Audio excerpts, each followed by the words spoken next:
السلام عليكم. النهاردة هعمل معاكم طريقة الجندفل دي بطريقة سهلة وسريعة، وان شاء الله تبقى سريعة عليكم. يلا بينا نبدأ. هحتاج الاول حزمة كده من البقدونس، وثلاث فصوص كده من الثوم، وثلاث طماطمات كده وسط. احتاجت كمان بصلاية كده كبيرة.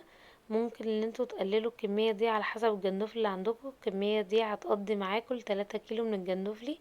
مسكت كده البقدونس، قطعته كده قطع صغيرة، وعلى قد ما تقدروا قطعوا الخضار ده قطع صغيرة زي ما انتم شايفين. انا قطعت برضو كمان الطماطم مكعبات كده صغيرة، والبصل برضو والثوم قطعته حتت صغيرة. ممكن تدقوه في الهون بيدي طعم اكتر حلو يعني. واهم حاجة عقبال ما انا بقطع الخضار كده كنا على الجندفلي في مية مغلية، عشان لو في اي اتربة ولا حاجة تنزل في المية.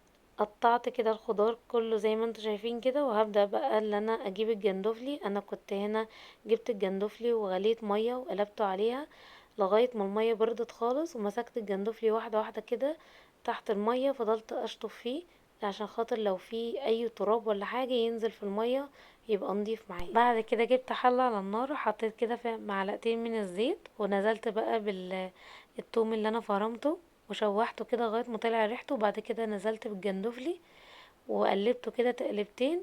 وبعد كده نزلت بقى بالبصل والطماطم اللي عندي، وحطيت كده رشة من الفلفل الاسود حوالي نص معلقة، ورشة كده من الحبهان، ورشة من جوز الطيب، ومعلقة صغيرة كده من الكمون. وقلبته كويس زي ما انتوا شايفين بالطريقة ديت. امسكوا الحلة وهزوها بالطريقة ديت عشان خاطر ما يتكسرش معاكم. بعد كده نزلت بمعلقة صغيرة كده من بهارات المشكلة.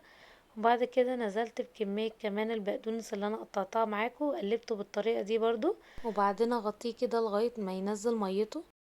وبعدين ملحته، حطيت معلقتين صغيرين كده من الملح، والملح طبعا على حسب الرغبة.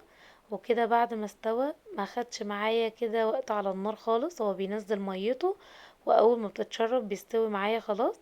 وقدمته كده مع سلطة الطحينة. وكده كانت وصفتنا النهاردة، وزي ما احنا متعودين هسيب لكم كل المكونات تحت في الديسكريبشن بوكس. واشوفكم المرة الجاية على خير وبألف هنا.